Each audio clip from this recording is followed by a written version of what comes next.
Hello guys, এটা হচ্ছে দোস্ত প্লাস গাড়ি। এই গাড়িটার মেন প্রবলেম ছিল গাড়িটা গিয়ার করছিল না। তো আমরা বুঝতে পারছি গাড়িটা গিয়ারটা নিটল হয়ে গেছে আর লকটা ভেঙে গেছে। আর কাস্টমার গাড়িতে গিয়ার অয়েলটা এত পরিমাণ খারাপ, মানে গাদ টাইপের হয়ে গেছে গিয়ার অয়েলটা। তা আমরা বলেছিলাম যে দাদা গিয়ারটা চেঞ্জ করলেন, কাস্টমার চেঞ্জ করতে চায়নি।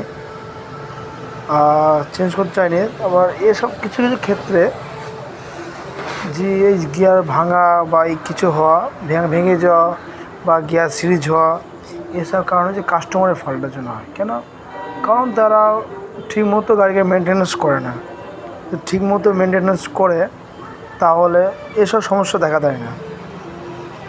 কাস্টমার নিজে যদি এই লকটা না পাওয়া যেত বা অন্য কিছু হতো, তা কাস্টমারের মোটামুটি 14,000 টাকা কাস্টমারকে পকেটে ভরতে হতো।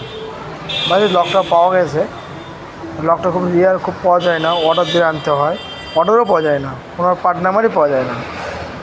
তো গাইস, যদি কারো এরকম গাড়ি থাকে বা এরকম কিছু হয়, অবশ্যই আমার নেন বলে না, সমস্ত টাটা মহিন্দ্রা সমস্ত গাড়ির ক্ষেত্রে বলছি, সবারই প্রয়োজন মেন কাজ হচ্ছে গিয়ার অয়েল, ইঞ্জিন অয়েল, তারপর ডিফেন্সিয়াল অয়েল, সব জিনিস চেক করা উচিত।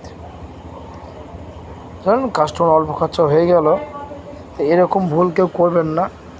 সবসময় খেয়াল রাখবেন gear oil, differential, engine oil ঠিক টাইম মতো চেঞ্জ করতে হবে।